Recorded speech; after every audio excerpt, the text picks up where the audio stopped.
I spend all day looking at real faces, so therefore I hope that I'm not going to be a victim of perception drift. It's better to look old than to look weird. Dr.Jordan Faulkner, a renowned cosmetic doctor and Rising Star winner at the Aesthetics Awards, is a leading force in aesthetic medicine. As the founder of the Unite Aesthetics Initiative and cosmetic doctor at Elle Aesthetics, he is shaping the future of safe and advanced aesthetic training. I saw some pictures from the Met Gala the other day that showed people's pores and wrinkles, and they weren't picking it apart. Is it a new psychiatric disorder that we're yet to put a label on? What I see from some of the extreme biohackers, I'm like, good Lord. People are creating these false perceptions of ridiculous wellness routines, and frankly, nobody's living their life like that. Have you heard about this woman in Liverpool that is doing facelifts and eye lifts, blepharoplasties in an apartment? Please, don't do that. My friend went to her. She had an upper and a lower bleph.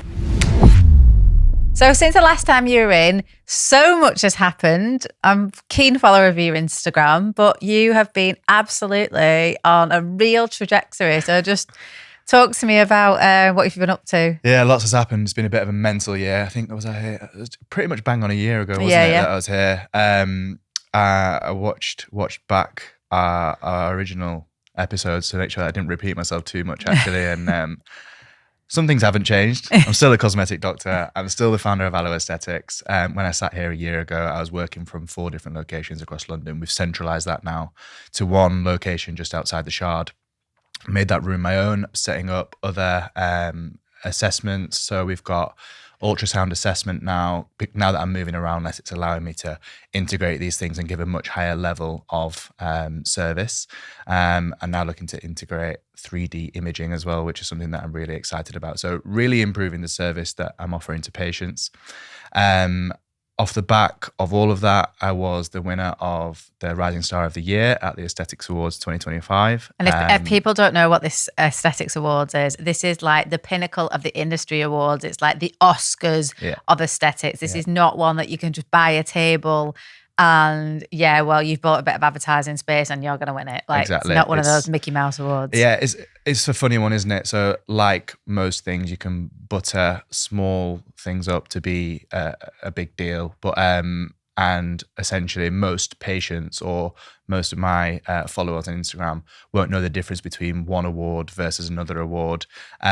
But in the industry, people know the difference. And the Aesthetics Awards which are run by the Aesthetics Journal are the big ones, in my opinion. It's the one that I've always sort of been gunning for. And I knew that I wanted to win that Rising Star of the Year award for the last couple of years.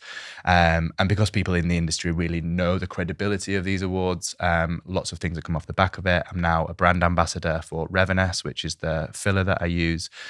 Strengthened relationship with a number of other companies, skincare companies, etc. And being invited to conferences. I've just come back from Athens. I'm off to Dubrovnik next month to invite-only events. So I'm really kind of mixing now with the top dogs in the game and really improving my network off the back of that. So it's been massive for my trajectory, as well as just letting my patients know that I'm doing the most. Exactly. Yeah, no, it's amazing. And it's so good to hear because you are someone who's really vocal. And we spoke about this last time on the pod about like there needs to be tighter regulations. And then you predicted it last time we were on the pod. You were like, we're going to see a death, I'm sure of it. And then a few months later, we actually did see so quick. I sent it to you, didn't I? I was like, I said the words. I know, honestly. And there was a really sad case, wasn't it?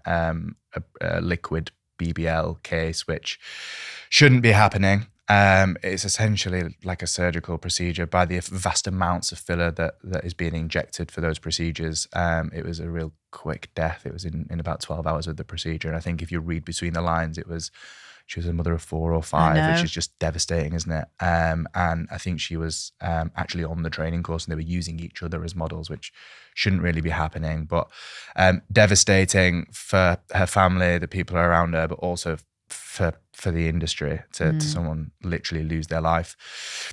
Sadly, we haven't seen much change. No. Still. I did see a lot of women were in Parliament yesterday having a discussion with MPs. I know because Claire Coleman, she's a journalist, she was posting about it because she was there. Carolyn Huron, she was there giving a talk and stuff about they wanted more regulation in the beauty industry when it's a long time coming. My understanding was that the bill was pretty much on the desk in Parliament, but then we had the election and government change, so it kind of got chucked to the side. But the JCCP are working hard on this. That's like a governing body that are in liaison with doctors, dentists, nurses, and also the governing bodies for the beauticians, who, by the way, are actually in agreement. The governing bodies who represent the beauticians are actually in agreement of where the line should be placed on what's medical and what's not medical. But we are yet to see anything formally put in place. We've seen some little improvements. The British College of Aesthetic Nurses, now known as BAMAN, so British Association of Medical Aesthetic Nursing, I think it stands for off the top of my head, have now put a ruling in place that nurses are no longer allowed to remote prescribe things like botulinum toxin or Botox for non-medics to deliver. So we are making tiny incremental changes, but we still don't have the hard legislation in place that we need. So they did mention that my advocacy for the need of increased stringent regulation in aesthetics was part of the reason that I did win that award, along with some of the other work that I've been doing to improve safety. For example, I spearheaded a scheme where my colleagues were teaching A&E doctors how to manage emergency complications from when non-medics are creating these complications that then wind up in A&E because they can't be managed in the community. So we're doing the best in the bad situation that we have, but the overriding sentiment is that we do need that regulation in place sooner rather than later. I mean, I told you at the time, but have you heard about this woman in Liverpool that is doing like facelifts and eye lifts, blepharoplasties? Like my friend went to her. Really? Her eyes look amazing. I've got to say that the work is amazing. And I was like, because she's even said to me, she was like, I walked in there, Alyssa, and nearly walked out because it's in it's in an apartment, and even she's risky. Like the risk factor was just crazy. But she said, even I thought I've got to walk out here, and she had an upper and a lower bleth in an apartment. Yeah, I saw I saw a video of someone doing lip filler in the back of a car. I saw that on the back seat of a car. I know. Yeah, I know. It beggars belief, but what do you do? Like we every time you think you've seen it all, something else creeps up on social media that just blows my mind. But yeah, I probably have been risky in the past. I remember having like my boobs done and then did not look after them and then ended up in a real bad state. And I use that as an example of how I would never be risky again because it really can go wrong. So it's dreadful, and I wouldn't recommend anybody going to an apartment in Liverpool to go and get their eyes done. But the maddest thing was, they were talking about it on the Nip Tuck podcast. They were talking about this woman, and everyone in the comments was like, has anyone got the number for her? This is the problem with giving people exposure. That is the problem. Last time I was sat here, we talked about Russian lips, and I picked apart why we shouldn't be doing that. A non-medic then took my video and did a fact or fiction video. Oh yeah, I saw this on TikTok. That I said. This person's got 70,000 followers as well. And one of their points that they used in their defense was that they're less likely to get migration because they inject deep to the muscle. That's where the artery is. I was like, please don't do that. Please, if you want to block a blood vessel and someone to lose their lip completely, then great. But like otherwise, please stay superficial where there's much less blood vessels and things going on. I was so tempted to message and be like, let's do a live debate on an Instagram story where we haven't gone away and prepped an argument and a point for each other. And we will go into the science and I will talk you through the anatomical basis for the techniques and why they are not appropriate. But I just thought, you know what? I'm not going to platform this person. I'm not going to stoop to the level. Well, that's the thing. It's like, leave them to just do. Leave it. Yeah. Like, all I can do is I'm not here to have an argument or fight the fight. I'm here to advocate for patients, improve safety. I'm happy to highlight issues through platforms like this. But do I want to go to a war with a specific person or someone who's got a complete ulterior motive? And because also, they've got a business that relies on well, yeah, and also you would probably just outclass her, and then it would be not really a fair fight. I don't think. Do you know what I mean? So I decided not to have that fight. No, you don't need to. You've got great clients. You're busy anyway. What's the point? No, I completely agree with you. So more big trends that I've been seeing everywhere: NAD plus people injecting NAD. Now I do not do it. And I'm always like, should I be doing this? Now, apart from it's so expensive, I think it's like £350 a month there or thereabouts. When you think about, obviously, your skincare bill, your general maintenance bill, your, gym bill, everything else. It's racking up. It's racks up. And then you want to put like my regular supplements in there. Plus now I've got to start taking NAD. Yeah. Like I've had Dr. Nicola Conlon on. She was like, well, you can't just do that. You've got to take precursors. So what's your view on it? So, because I see a lot of estheticians, it's every esthetician's place ever. It's everywhere now. So I have got a close eye on it. I think it's something that will develop. I think that it's very much in its early phases. It's very much in its premature stages of our discovery of it and its usefulness in the industry and in healthcare as a whole. The likelihood of it causing a lot of harm in the long run is probably quite low. NAD is a molecule that we have in our cells that helps the function of the cells to create energy. ATP is essentially the currency of energy for all of our cells to carry out all of our metabolic functions. So in theory, and what we know is as we age, NAD levels in all of our cells drop. So in theory, if we replace or replenish the NAD levels, then we can create more energy for our cell processes and they all work better, for want of a better way of putting it. So you can see how that sounds great, right? The only real kind of health issue that's a little bit on people's cards is if you had a cancer patient or someone who didn't know that they had cancer, if you increase the cells and their ability to thrive, then potentially the cancer cells could thrive more too. So it's very, very cautious use in anyone that has or had or is at high risk of cancer. But other than that, I don't think there's any large risks that people are too worried about. So probably quite a safe product from what we know in its early stages. Now, the issues that we have are lots of different routes. You're right. So Nicola Conlon is the founder of New Keto. That is more of a precursor. If you take orally ingested NAD, not much of it gets taken up into the cell from what I understand, which is why the precursors, which are more readily taken up into the cell so that you can create more NAD, that's the theory behind that, which adds up. I think that makes some sense. There are other companies that would suggest that you increase the bioavailability if you use their subcutaneous injection, so injecting it into the fat on your stomach, for example, each day. And then there are IV companies who would suggest that their route of intravenous, so drips, are better. Now, I think with drips, you're more likely to be quite sporadic with it rather than subcutaneous or oral, where you're taking it regularly every day and you have a bit more of a steady level of it being introduced to your cells. I don't think we've got a massive amount of robust evidence that categorically will say which of those routes is optimum as of yet. When it comes, fantastic. The other thing that I haven't quite seen is the principle of increasing your NAD levels to improve your metabolism is brilliant, and I love that. What I haven't actually quite seen that is any kind of conversion to genuine clinical benefit. So I haven't seen anything that demonstrates an improvement in cognition by any validated measurable outcomes. I've seen people trying to create protocols for prevention of Alzheimer's, for example. I think the difficulty with this is we're talking about improving chronic diseases, which we're going to need 10 to 20 years of studies on this and how it happens and how it works in the long run. And we just simply can't have that until it's been around for 10 to 20 years. So that doesn't mean that we should ignore this thing. We shouldn't be dogmatic about it. Of course, we should approach with caution. We are in the early stages. So I think it's something that holds a lot of promise, but let's see where it goes. It's early. I would say as well, it is a supplement. You know, people can take it. You can take it in a capsule form. You can take it in a, injectable, whatever, or one of these pens.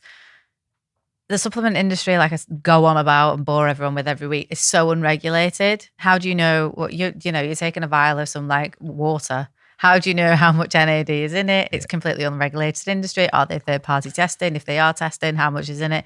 You just don't know. You could just be throwing your money away. And that's my argument with it all the time as well. No consumer is going into all of that stuff. So it's our job as the middleman, the doctor in the middle between the companies who are giving you the hard sell based on their clinical evidence and the patient that you then provide it to. So this is why I am not an innovator. My approach to aesthetics is always to be last on the bandwagon. I integrate treatments that have stood the test of time. It's not because I'm dogmatic. It's not because I don't think they're going to go somewhere. It's not because I don't think they hold a lot of promise. I just like to bide my time, take a backseat, see how everything progresses, and then make a decision at least a few years down the line. So that's my approach with things. And also what I see is, let's be honest, this is a way to optimize. Like optimize is the word. And like supplements, your NAD, your injectables on top of a fucking great foundation. Absolutely, yeah. So, and the people I see are drinking wine every weekend, they're doing this, they're not exercising, they're doing all. I'm like, well, what's the point? Yeah. Well, what is the point in you trying to put more NAD in there because you haven't even got the basics right of your sleep hygiene, absolutely, your fundamentals of moving every day, weight training. I feel like they would get way better results with just some of the big basics than this potential optimization. You're so right. And I think what we are seeing is aesthetic medicine merging into wellness and longevity clinics. We are seeing this merge, and the landscape is changing quite quickly, and I'm all for it. Now, I am quite procedural because I come from a surgical background. I don't enjoy personally sitting and having long conversations with someone about their diet, about their level of exercise, about the level of sleep, about their daily habits. That's functional medicine. It's its own area of specialty and it's not mine. I do think that longevity medicine is more a bolt onto functional medicine rather than a bolt onto aesthetics, which seems to be how it's going. So I am not saying that I will never have under my umbrella of my clinic a longevity and functional medicine arm of it. I probably won't be running it because I like doing the procedural stuff, right? And I think it's a really exciting field, but I think I totally share your sentiment that doing the 1% thing, if you're not doing the 90% things of sleeping well, eating a balanced diet, exercising, mixing that up with resistance training, cardio, respiratory training through aerobic exercise, or get those pillars right, and then sweat the small stuff. Exactly. And people don't do that. And I often have this conversation with things like polynucleotides. So a lot of these treatments that we do, everyone wants to talk about now. Regenerative medicine. One of the buzzwords that we're hearing, we've already talked about longevity. People are talking about biohacking, regenerative medicine. Everyone wants to call everything a regenerative treatment now. And the idea behind that is it's replacing your own tissue or improving the vitality of your own tissue rather than adding something or taking something away. So with filler, we're adding volume. With gels, with Botox, we're taking away movement. With muscle paralyzing toxins. Things like polynucleotides actually just stimulate your cells to get back to where it used to be, or at least closer to it. Now, that relies on your cell mechanisms. So even when I'm giving someone polynucleotides, I explain to them, listen, there's a variability in terms of the outcome of this treatment because it works via your skin cells. They're also impacted by, do you eat a balanced diet? Do you sleep? Are you stressed? What medications do you take? Do you have any illnesses? Do you smoke? All of these things will impact those processes. So even when I'm delivering some of these injectable treatments, I am having these conversations. But yeah, longevity, functional medicine, wellness, biohacking, all of these things are on everyone's radar. It's early. We are yet to get to a point where we've got the protocols to run by, but it's an area that's definitely on the rise. Yeah, definitely. And the other thing I was going to say was, what I see from some of the extreme biohackers, and there's a few that I follow that are just like, I'm like, good Lord, they're up at 5 doing this like 100-step routine. And I'm like, yeah, and then they're so rigid in this routine that I feel like they're forgetting to even live. They're trying to add years to their life, but actually what they're doing is, are they even enjoying the years that they're actually living? Honestly, I've been thinking this, right? And it's almost like, I'm looking at this and I'm trying to understand why people are going through these ritualistic behaviors in the morning. And I've got 2 theories on it. Is it a new psychiatric disorder that we're yet to disable, yet to put a label on, where we know about health anxiety, where people latch on to thinking that they've got cancer for some reason that doesn't really quite ring right, or that's a well-established thing. wellness is quite new as an idea and optimization, is this wellness anxiety where people wake up and they spend 2 hours in the morning scraping their tongue and then cold plunging and then having castor a green oil juice. patches and where does it end? And you're right, it's like step after step after step after step. And is this a wellness anxiety thing, or is this the new age of health, wealth, and fertility signaling, where I don't know, but it's you used to take the piss out of like Patrick Bateman in American Psycho for his routine, and this isn't a patch on his. So when people show on social media, because it is for social media, yeah, of course it is. People aren't doing these routines for themselves; they're doing it to show what they're doing. I don't even believe they do it every day. They might do it once. Who is? So what are you actually sending out? What's the message you're sending on social media? First of all, I've got money. First of all, I've got time. And third of all, I'm really healthy because of it. So that is just health, wealth signaling, in the same way that having thick hair suggests that you're healthy and therefore you're going to be attractive, because what is sexual attraction? It's down to reproduction for the most part. It's just like the new age of that. Yeah. So it's interesting. Huberman's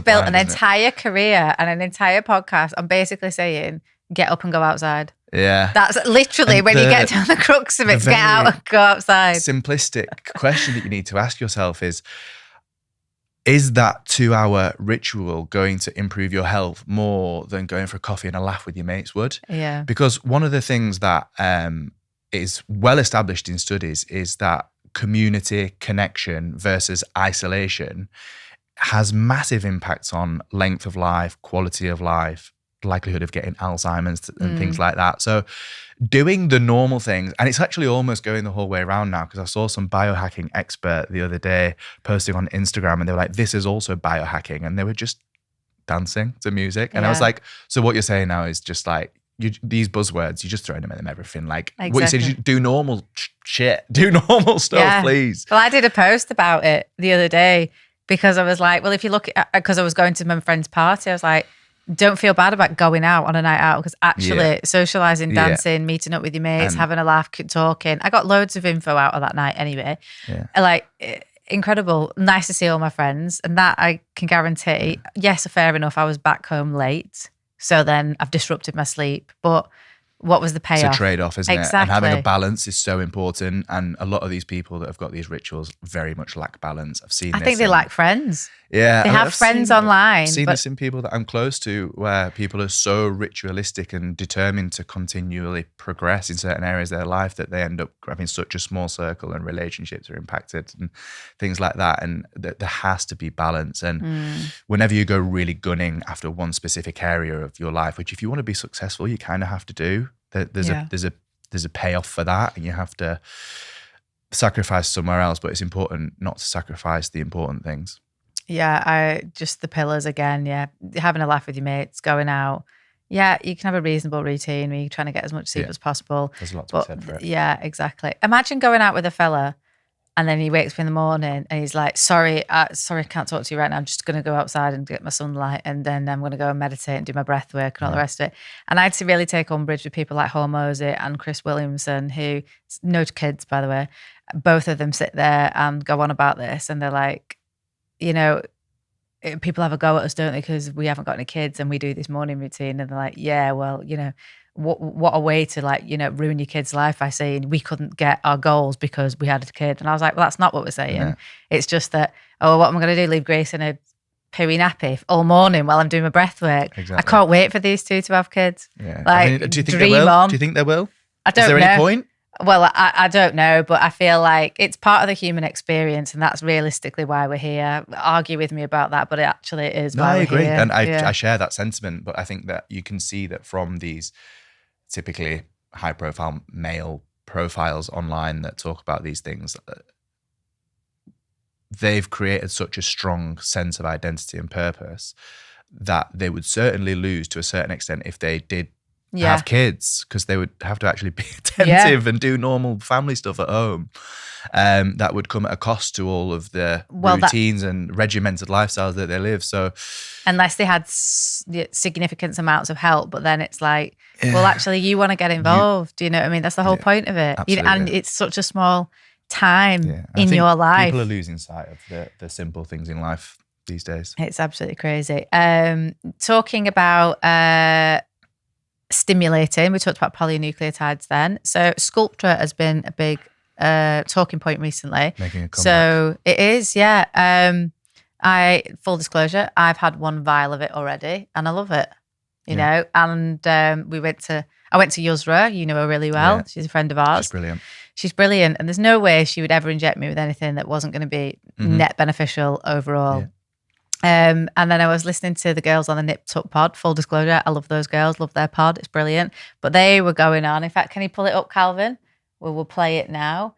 A clip on Sculptra. And I actually made a comment saying I think you should get somebody else in to debate this because it's one thing they're saying it, but it's quite another just getting the reaction. Don't do biostimulators. Tell us the normal words for that. Sculptra. Sculptra is a biostimulator. So basically, it will like knit all. I had it in my ass. Yeah, tissue together. Did it go lumpy? Yes. Right, and that was in your ass, which has got a lot. Many of years ago, 15 years ago. Just be cautious when approaching this treatment, guys. You do you, but a word of advice: Sculptra is going to be the next threads in the press with people having issues. Facial surgeons will not touch you if you admit to having Sculptra. What's a biostimulator? Biostimulator is where it like makes your tissue like produce collagen. Which we think we want, right? Dr. Nyack did a video about it, who is the top go and facial look at that, plastic surgeon, and he said layers of the face are like opening a book. Right. Think of it like frying a piece of bacon. Yeah. The bacon is big, it goes small. Yeah. You will get a tightening effect. Great. However, when it comes to trying to open your book, as in your facelift, your fat, move your muscle, the nerves, layer by layer, you can't do it. They're melted together. They've melted together. Let's go through the different bits of that because there's key bits of it that are super important. So lumps, that's the main concern with Sculptra. I'll go into that a bit more detail. But one of the first important things is she said it was 15 years ago. So a lot has changed in that 15 years. Now, Sculptra's been around for ages. It's making a bit of a resurgence. So let's go into why it was popular, why it died a death, and why it's coming back. So if you go back 15, 20 years ago, it was used quite widely in NHS. What you had was a time when antiretroviral medications, I think we spoke about this before, the HIV medication that was around at the time would create a depletion of the facial fat pads. So there were typical facial characteristics of people that were taking HIV meds. So to counteract that, we were using Sculptra quite widely. Sculptra is PLLA, poly-L-lactic acid, tiny, tiny little fragments of foreign body is essentially how I think about it. And it stimulates a foreign body reaction, creates some inflammation, which people don't love the idea of, so I get that. But that lays down almost like a collagen mesh. At the time, quite a high incidence of lumps, nodules, so firm, hard areas. So these tiny little fragments of PLLA, you mix them into liquid and then you inject and you fan that liquid out underneath the skin. And you try very hard to do that in an even a manner as possible so that you don't get clumps of it in one area. So you get an increased amount of that fibrosis and inflammation in one spot, which would then lead on to a lump that there's a spectrum of these lumps. Sometimes it can be tiny little things that you can only just feel, and that's not really going to be dramatic for your life. But if it's visible or you've got like tethering of the skin, then that could be quite life-changing, right? So the incidence of this happening at the time was it was up to about 5%, depending on the study that you read. So as hyaluronic acid fillers, which are typically the fillers that everyone knows and loves, came onto the market and they weren't causing these lumps, it kind of went out of vogue, if you like, and it went very quiet, and the rise of hyaluronic acid fillers ensued. Now, we're almost on the other end of that now, where because of inappropriate filler placement, migration, overfilling, alienization, which are all the things that responsible injectors are trying to say, look, this is not what we're doing, but it's there and it's plain to see and it's endemic, it's everywhere. So people are almost getting averse to the idea of the outcomes of hyaluronic acid fillers now, because you're getting an emptiness of the face and you're getting the lines and the laxity, and just trying to fill that up without actually treating the skin's maybe not the best way of going about it. So therefore, we're going back to your biostimulators because they treat the skin rather than trying to just plump up the pillow. They treat the pillowcase is the way I like to think of it. Now, also what's been happening is they've changed the protocols. So Galderma, who are the company behind PLLA Sculptra, have changed the protocol. It is now doubly diluted, so you mix it into 10 mils or even more versus the old protocol where it was mixed in 5 mils. And there's a really kind of labor-intensive post-procedure 5 minutes massage 5 times a day for 5 days. Right? Yeah. So you pick your patients wisely, because if I've got someone who I think is going to do this and not go away and adhere to that, I ain't giving them this treatment because I don't want to have the complications. I have to be smart who I offer this to, right? So with that, they have massively decreased the incidence of these nodules that people worry about. If you do get these nodules, often they're quite small, they're quite palpable. You can treat them by trying to disperse it by injecting saline. You can try steroid injections. And if none of that works, you might need a surgery to remove it. If you leave it alone though, they all go away within a couple of years without any intervention. So it's not a lifelong thing, but you can have quite a large period of time with negative outcomes. So it's made a big comeback for those reasons. What are the different points of view that people are putting across? Most dermatologists love it. I was at a conference last November and had a long conversation with a very eminent Brazilian dermatology consultant who was screaming from the rooftop, Sculptra, Sculptra, Sculptra, go for the collagen, go for the collagen. And the Brazilians are a couple of years ahead of us in aesthetics. They absolutely love it. They all want everything. So the trends kind of tend to start there before they come to the UK. So I'm all ears and I'm listening, but I am also trying to get a balanced argument. Surgeons don't love it because it makes their operations much, much harder. So the way that it creates that foreign body reaction, instead of pumping up and adding volume in the way that fillers can to try and improve the skin quality overlying, it almost Velcros it down. So yes, you can get it's not necessarily a lift, but it's almost like a pullback or a firming down and almost an adhesion, I think is a good word, of the tissues to the deeper layers. That does come with inflammation. It does come with potential more difficult surgeries. So it's really important patient selection. I'm picking patients who are unlikely to get nodules, no one with any autoimmune conditions, who aren't planning a surgery in the next couple of years. If I have a patient who says, I want to put this off, something to just put me on for my facelift in a couple of years, let's leave it, just have a good operation and let's not complicate it. And someone who's going to adhere to those stringent protocols. So it's not for everyone. It's a great product for some people. I think what we are going to see is an increase in popularity of biostimulants now that we're seeing the phenomenon of Ozempic face. I'm sure you've seen that term. Yeah, I mean, it was a huge article in the Daily Mail this week with Sharon Osbourne as the poster child for this horrendous Ozempic face. Calvin, if you want to bring that up, the latest picture of Sharon Osbourne, and God bless her, she doesn't look great. And this is somebody who's had a lot of work done in the past, but she just looks so frail, poor woman. I haven't seen it. But Oh, yeah, classic Daily Mail piece. the pictures. Yeah, Video. that one there. Yeah, bless her. She looks cachectic, doesn't she? And so there's a lot for me There's to no fat pick left. out on Yeah. this. Yeah, and the colour of her skin, she looks pale, she looks gaunt, bless her. And these are some of the typical things that we're seeing now. I mean, how do you reverse that? Because there's no fat transfer. There'll be no yeah. fat on her body to even do a transfer into her face. So try we're and plump it starting up. to get consensuses on how to manage this, because every man and his dog is on Ozempic or Mounjaro, your GLP-1 medications, your injectable weight loss jabs.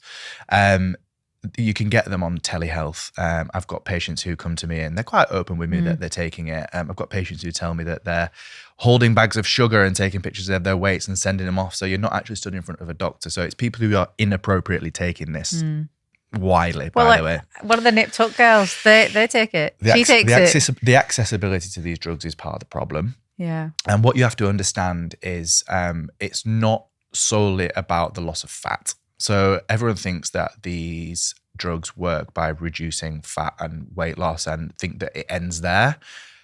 Holding facial fat is one of the cornerstones of remaining youthful. So in facial appearance, my aunt had a gastric bypass and she was she lost 8 stone in a year. She was in her 50s and she came to me because she was really upset because she felt like she'd aged overnight because the excess facial fat that she'd been carrying was buffering the loss of fat through aging, right? So facial fat is part of it. But what is also important is the malnutrition. You're eating significantly less, which means you're not getting the vitamins, the minerals, the nutrients that you need for healthy hair, for healthy skin. So it's not purely about fat loss and tissue descent. It's about the quality, the laxity of the skin, etc. That is a problem. Now, you also burn through loads of muscle tissue, which is also key to longevity anyway. Yeah. So hyaluronic acid fillers will be useful in these patients, but not during the period that they're losing weight.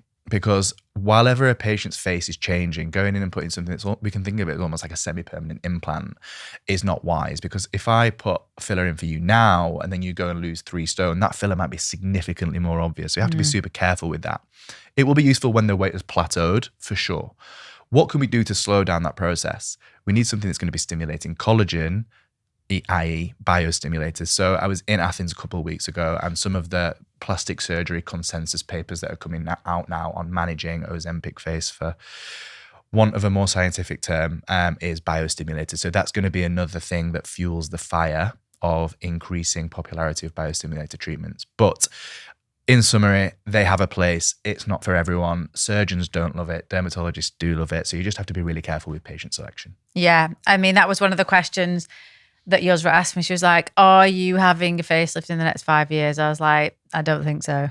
I'm pretty sure. And she was like, you don't need one yet. She was like, wait till you're 50. Yeah. And I'm 39. Yeah. So she was fully prepared. And she was like, you need to do your They're important 5-5-5. questions to ask. Yeah, of course. Yeah. So, and I did, even though I was so bruised, I was like, oh, this kills. It's not nice, is it? It's a lot of moving. So you use a cannula, which is a long, blunt instrument to I fan mean, the we product could out. edit in, if you want, Calvin. I think maybe we should, over the top of what Jordan was saying. I've got a video of me having the Sculptra done, and everyone was like, oh my God. It was right down into my cheek. Yeah. It's almost touching my lip on the inside. It's a lot, isn't it? And then I got 2 bloodshot eyes. Bless you. And you could literally see the bruising that had gone right up my eyes. But you feel like you're seeing the results already. Yeah, I feel good. Yeah. And you tend to have 3 sessions. You Yeah, I've got to go back. Far. So yeah, the proof is in the pudding. It's good for adding some volume. It's good for collagen stimulation, but it's not without its downfalls. Yeah, exactly. And I mean, let's say I wanted to go and have a blepharoplasty. I haven't had Sculptra there. I could still have that done, couldn't I? It's only where you've had it. No problem, yeah. Yeah, exactly. It's the only thing I really want done. Just a bit of that. You don't need that either. This is you, isn't it? I know, The yeah, Alyssa exactly. Corrigan that we know and love. According to Looksmaxxing GPT, which we've come on to nicely. So the other night, I saw this thing. I was just checking out loads of AI platforms, and I thought, Looksmaxxing GPT, would it like to analyse your face? I thought, yeah, why not? Go ahead. So scraped on my hair back, did a picture, put it in, and was not prepared for what it was about to say. But I truly believe it wasn't anything that I wasn't already thinking. Mm-hmm. You know what I mean? And then it threw up, and I put it on Instagram that I'd just done it. I was like, Christ, if you ever want to feel a bit more insecure about yourself, just go on to Looksmaxxing and see what it throws up. Did it make you feel more insecure? Well, no one could speak to me in a way that's worse than what I actually speak to myself. Your own worst critic. Yeah, I mean, I'm brutal to myself. I really am. So, I mean, my kind of issue is lack of time and lack of resources, because I'm looking at Dr. Jason Diamond, and he's like 250 grand for a facelift, and that's kind of where I want to be at. And I'm thinking I could literally, I need an extension on my house, or should I just get a facelift? I don't know what would be worth my investment. So, I mean, we'll come on to Kris Jenner in a minute. Fuck me, who's done that? Because it is like, get Kris Jenner, latest picture of Kris Jenner, we'll come back to this. Wow, amazing. So I'm doing this on Looksmaxxing GPT, and it tells me that I could do some soft maxing, which is just a bit of fillers here and there, how to balance out my face a bit better. And then it also says, it gives me a list of surgical procedures that I might want to consider if I want to be a solid 8 out of 10. I was like, wow, now I can have a laugh about it. You know what I mean? Yeah, because you've got a few minutes to think about it. But what about the people that are sat at home and are not running a massive business and that keeps them occupied? The people that are sat at home and will ruminate over this stuff. So it's really dangerous, isn't it? And AI, if they're bored and they've got resources, Yeah. that then yeah, I mean, I've got friends who do these things themselves without even AI. yeah. You know what I mean? So It's hard, isn't it? So Where are we heading? AI is everywhere, isn't it? It's coming into every industry. and we're I'll no be honest, different. I can't live without it.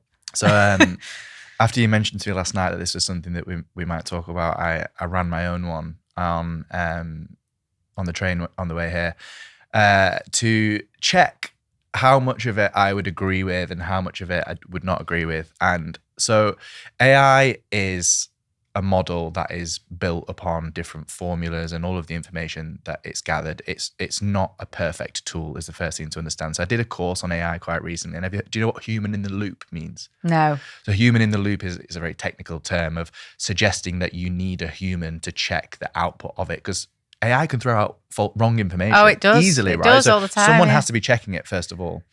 So don't trust everything that you read on AI and go through everything with a fine-tooth comb is the first thing to say. It also learns what you ask it. So I've got my own chat GPT, Yeah, same. right? And I've been writing some skin protocols recently. Great plug. Yeah. I'm hiring a skin therapist and we're putting protocols together, and some of it's going to be using Barbie products, right? So guess which skincare products it recommended Yeah. to me as part of my daily Yeah. routines. It also told me to brush my teeth, which I took quite offensively. I think you think I'm not I know, brushing my you've got teeth, amazing teeth. It was in a lot of detail. So I'm going to keep brushing my teeth. I already used the skincare products that it threw out to me, but I think some of that was learned by the Yeah. AI based on questions that I've been asking it. So if you're already asking it about X feature that's Yeah. your concern, it's probably going to throw that back out of you. So be aware of that thing. And then the next thing is, what it cannot do is read into human behavior, your body language. What are you feeling sensitive about? What is a useful conversation to have? What are you ruminating over? And what should I actually say? You're way beyond what is a normal concern here.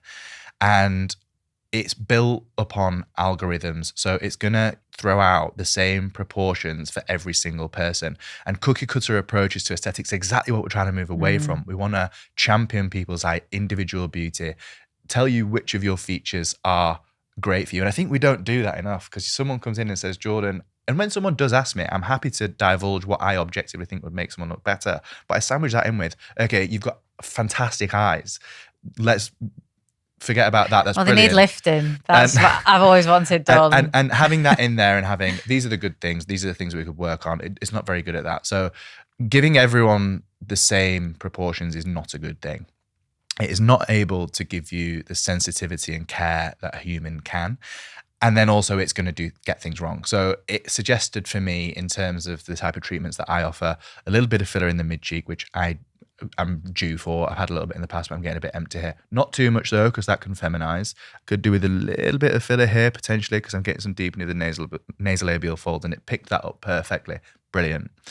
It suggested to me that I might want to do some masseter Botox to define my jaw. Masseter Botox does the direct opposite. It slims the lower face, which if you want a typically feminine feature, a more heart-shaped face, then brilliant.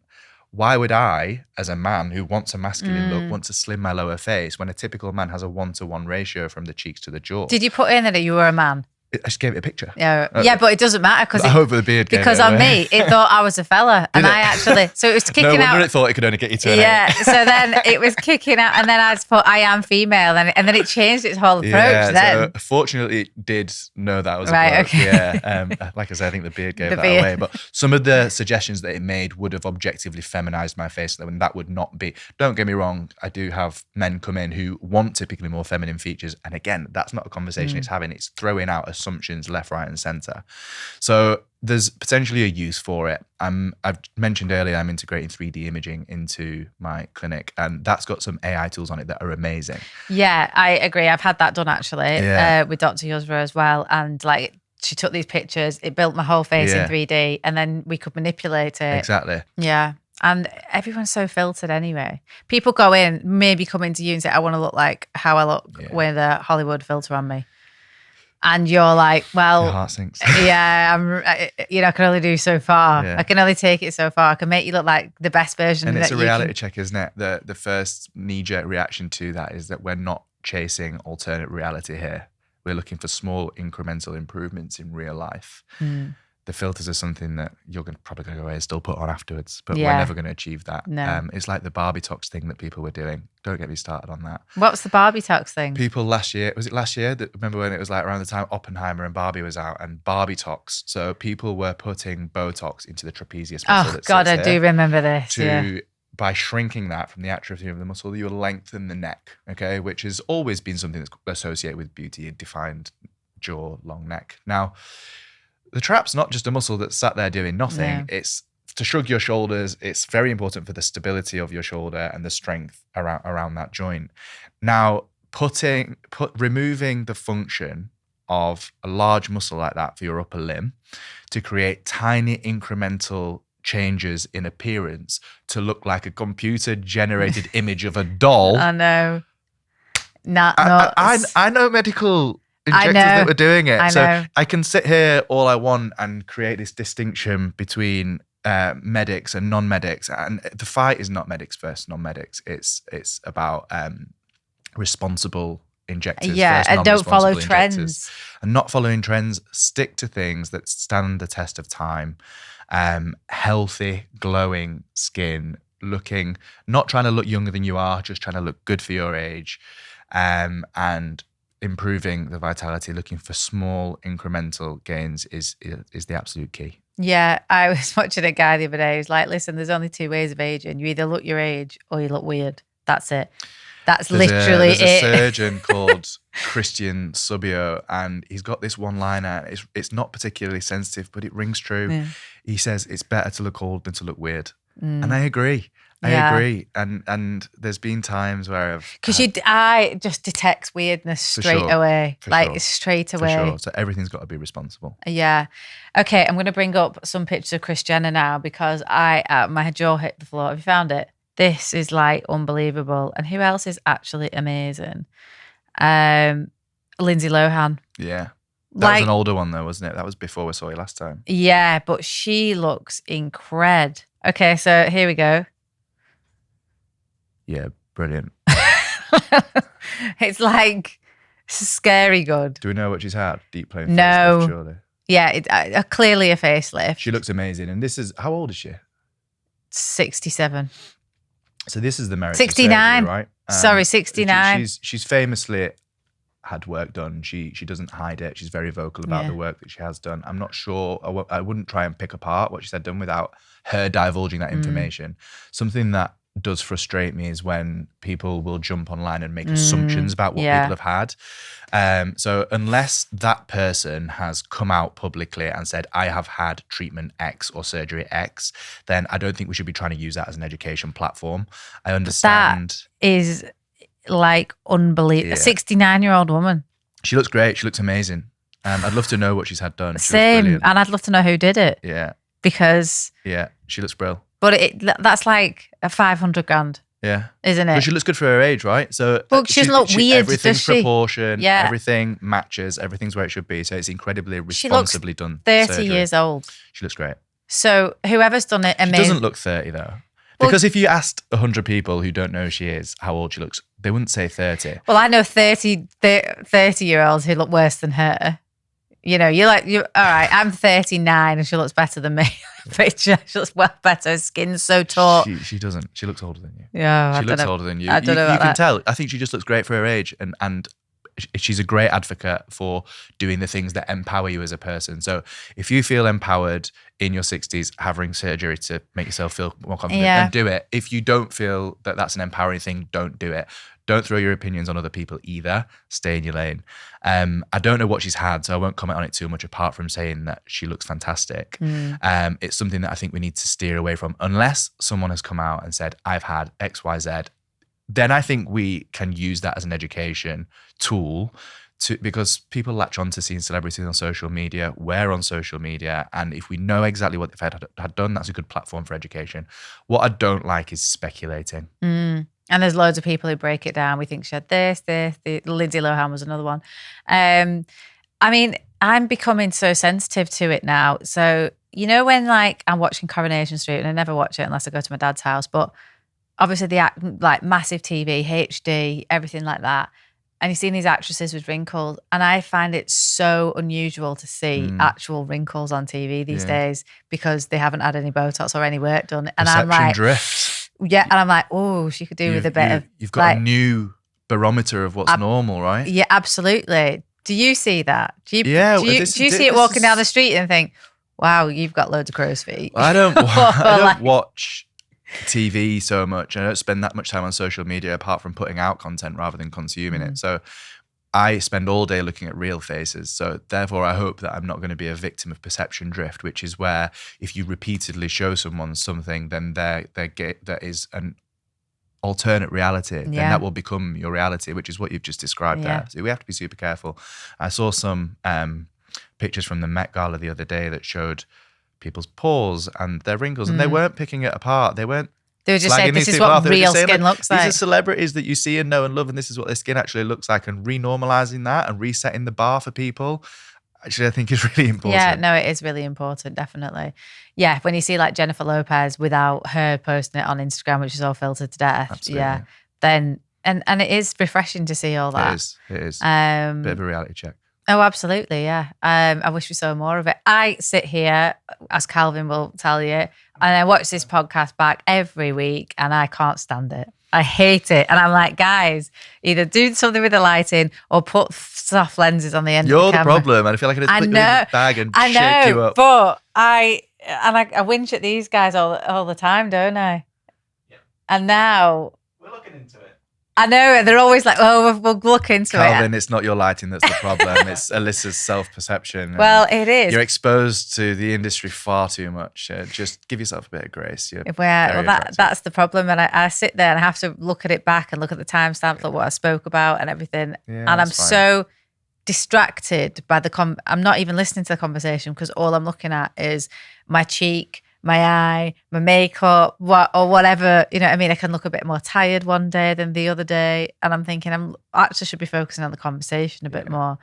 You're looking very glamorous. Give yourself some grace. I think the thing to say. I front a brand, which is a health brand. And my argument all the time is, especially with the accountants in the HMRC, because I get a blow dry every week for this. And I'm like, what do you want me to do? Just not get my hair done for the podcast? Like, what are you talking about? I'm the face of a brand. I have to look well. I have to look good.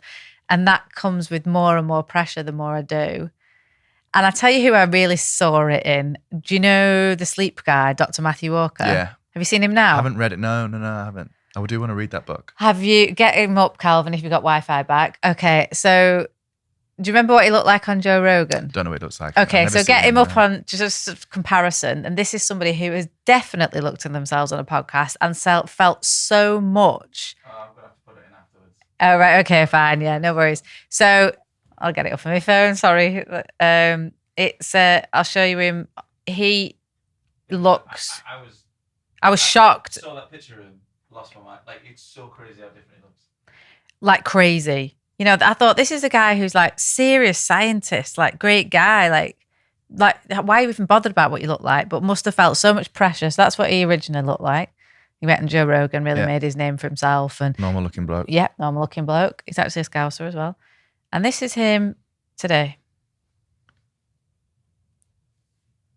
Yeah, he looks completely different. That's so edited though. No, he is really like that because I've watched him talk at a conference. He's grown his hair. He's had a really severe nose job. Like, he's even going further and further. He's had loads of filler. Spent a lot of time looking at himself. He has. Sure. And I thought, oh my God, like, he looks like Rachel from Friends now. I thought, Christ, he's had a lot of sleep. But, you know. Great plug for him. But I thought, that's somebody who I'd never expect would be even interested in getting work done. This is like, real serious guy. And now he's just like, he's got lip filler. He's had a really Peter Pan nose done. Even from that picture, he's gone further. And I'm like, whoa. Because of the pressure. Yeah, spends a lot of time looking at himself on camera, abundance of resources to go and look for these things. So you can see quite easily how that would happen.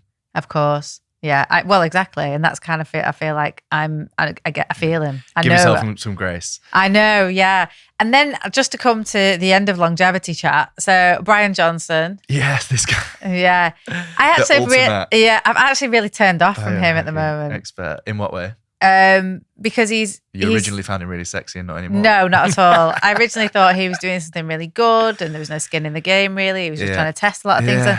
And he's actually a fucking fraud. He is on many counts. Right. And I actually have to admire him in his marketing approach, because now he sells every single part of everything.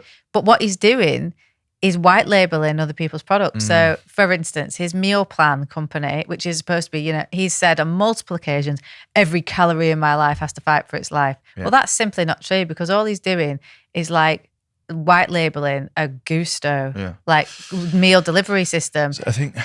And calling it blueprint. It's almost a master plan, isn't it? My God, let it's me unbelievable. Go to unbelievable lengths for a set period of time so that I gain loads of traction online for doing the most ridiculous things and being the poster boy for over-the-top wellness, longevity, biohacking. And then once I've got all the clout, selling that. And he's not the only example of it. There was another guy, did you see it went viral on TikTok a number of times, and this guy at the times he was waking up at like 3:30 and then he was going through ducking his head into ice with lemon in it. And is it the guy with the blue water, the Saratoga water? Big wham guy. And he's showing that he's very wealthy in it as well. He's putting on his watch, he's going out, and then he sits and then just a woman's hand hands him his breakfast and stuff. And it was another thing, but in a way more short-term gratification way. But I've seen that go viral in multiple different iterations now, with one small product placement on every single one. So Saratoga water must be, oh my God, amazing. People are creating these false perceptions of ridiculous wellness routines and then using that as a plug. So it's an incredible marketing technique, and frankly, nobody's living their life like that. Well, I'm really I'm not jealous. Vocal about how I do not live my life like that. And I actually might do a real day in the life of, I've got up, I'm late. Wake up. I'm late for everything. Black coffee. Grace won't let me brush her hair. And she's going, no. So I'm like, right, fine. Yeah. Get out the door. And this is my reality. And here you are, balanced, running a successful business, sat here on a podcast, loads of followers, people that are investing in the way you're doing things, maintaining a family. And that's the real marker of success, not these ridiculous routines. And I think we need to reset the barometer on that. No, you're absolutely right. And then people feel like it's actually toxic. So, and I feel like at one stage I was probably like leaning more towards doing that, especially in my 20s. I was like vegan. I had all the time in the world because I had nothing to do. I was running health retreats and they were only sporadic, like every few weeks. But I was like one of those people that was like almost demonizing people that couldn't live the way I was. Mm-hmm. I had no kids, I had no partner, I had no family, I had nothing to do all day. I went to the gym like 3 hours a day. I looked amazing and I was eating vegan food and I had all the time in the world to make these cashew, cheesecakes and all this like finicky bollocks. And I look back now and not only am I completely ashamed of it, but I see a lot of people doing that now and trying to make you feel bad for the way you're living your life. Yeah. And they're just like promoting their whatever they're doing. And I'm like, you haven't got, like, these would be 40-year-old women who are really plugging whatever they're doing, but they haven't got kids, they haven't got partners, they haven't got like all the other trappings. And I'm like, well, you might think that's a marker of success and all you're doing is trying to demonize me. Do the things that you can do. Yeah. So when it comes to supplements, take the top 3 that you think are most likely to help you based on your research. When it comes to skincare, pick the top 3. You don't need a 10-step skincare. You don't need a 10 supplement stack. You don't need 10 of anything. Go for the most big swings fruitful as stuff well for each different aspect of your life. This is one of the things, and do the things that you can do. So don't think to yourself, if I can't do 7 lots of exercise in a week, then I might as well do none. If you can do 2, do 2, and that's brilliant. You've done 100% of what you can do based on your reality. This is what we're trying to help with my clients. We haven't touched on it, but on top of bring this up because we've still got loads of time. On top of the aesthetic stuff that I've been doing, you know that I'm a very active person. Similar to you, I build my business on top of a strong pillar of realistic routines, prioritizing health, keeping some kind of balance, exercising as much as possible, and doing those things that we know categorically are fantastic for you.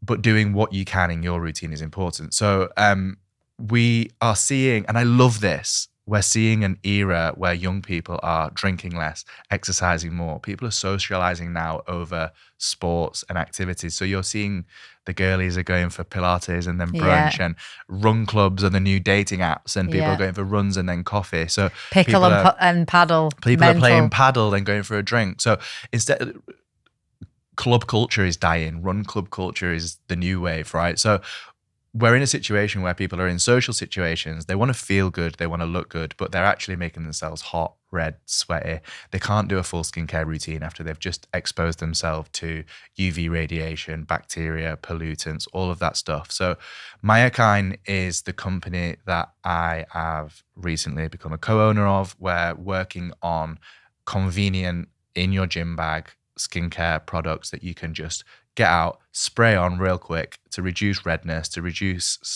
sweating, pollutants. Hopefully we're gonna show later down that it helps with things like acne and rosacea. Can't make those claims at the moment, but hearing good things from the people that have been testing it. And it's something that takes you from that moment of exertion and exercise into a social situation to where you want to feel and look good, but you can't do a full skincare routine. So it's about doing the things you can do in the amount of time that you've got. So that's what we're trying to achieve with Myokine, and I think it's really going to kick off. I think it will. And how is it like the prospect of running, a product-based business? How are you finding that? It's very different. Yeah. The difficult thing for me is that it's my third business to try and make my baby and give it the care and attention that it deserves. I'm working with Emma, who is incredible. I'm kind of the doctor, the clinician, the skin-based guru behind things, whereas she's the athlete with the idea, and she's almost the consumer of the product. So she can guide me on, this is what I want, and we come together and complement each other really nicely. Most of my businesses so far have been very much reliant on me as a person, whereas this is a product. So it's a real learning curve. Hopefully we're going to stay in contact so I can pick your brains. No, on these absolutely. things. I would absolutely love to give you some of my do's and don'ts. Curve, but we're getting somewhere. Hopefully we'll be launching later on this year. So I'm super excited for that. Yeah, I think it'll be incredible. I think it'll be in everybody's gym bag. Like, why wouldn't it be? I'd love to just come out of the gym, put something, spray it on. And it's a new market. It's lovely and refreshing as well. Just that thought of spraying something on. There's so many little situations that you would think of, like if you cycle to work. Yeah. And you get there and you've not gone that far, but you're a bit hot and sweaty and you're just about to sit down at your office job. Just having something you can just quickly spray on is a lifesaver. So yeah, I think it will do well. Nice hero product to begin with, and then you can think about bolting on your add-ons under the same umbrella, which I'm sure you'll think about. I'm sure if you're anything like me. The problem is with me, I have to hold myself back from doing things. Yeah. You have to do the simple things well, even though you want to do it all, right? Like, honestly, I get ideas for stuff all the time. And then I'm like, on to the next one. I'm thinking, and then I've still got people chasing me. They're like, hi, we've got the samples for this. I was like, oh, what was that? That was 2 weeks ago. Yeah. So I actually just need, what I want is like a full team of people in the office that are all working on these little ideas. Yeah. One day. Yeah. I feel like I could have that now. I don't know why I'm holding myself back, but yeah, I feel like that's where, if there's any kind of growth coming, that is what I need to do. But yeah, if I can give you any advice, even if it's just like the Shopify theme that's going to work and stuff. And the big thing for me is I've got like, I feel like I don't gatekeep when things are good, and I don't feel like people should gatekeep when things go bad. And I have had some real run of bad luck with agencies and PRs especially. I mean, just before I came in here, I was like, pull the trigger to my solicitor on sending somebody a terrible letter to recoup some money of work that they have not done. And I was like, you're just a liar. That's what you are. So I would tell you what, you don't want me and the Rottweiler behind me to go on about this any longer. So I suggest you just give me that money, because I promise you I won't leave it. Sure, and that's the problem. And it's sell you the world. So just before you make any of those decisions, just come to me first and I will tell you straight how to do it. I'll have you on speed dial. Well, thank you so much for coming in. As always, it's been amazing. If people want to get hold of you, where can they get you? I've got multiple accounts now. So my main one is at Dr.Jordan Faulkner, Dr. Jordan Faulkner. My aesthetics company is at Aloe Aesthetics. The education platform that I run is at unite.aesthetics.initiative. And then if you're interested in the skincare products, it's at myokine.uk. They're all the Instagram handles. Yeah, I'm telling you, myokine is going to be a big one. I can see it in one day. Fingers crossed. It'll be in every clinician's place or even Sephora or something like that. I don't know. Who knows? But no, I'm excited for you. Thanks for having me back. No, you're welcome. Thank you.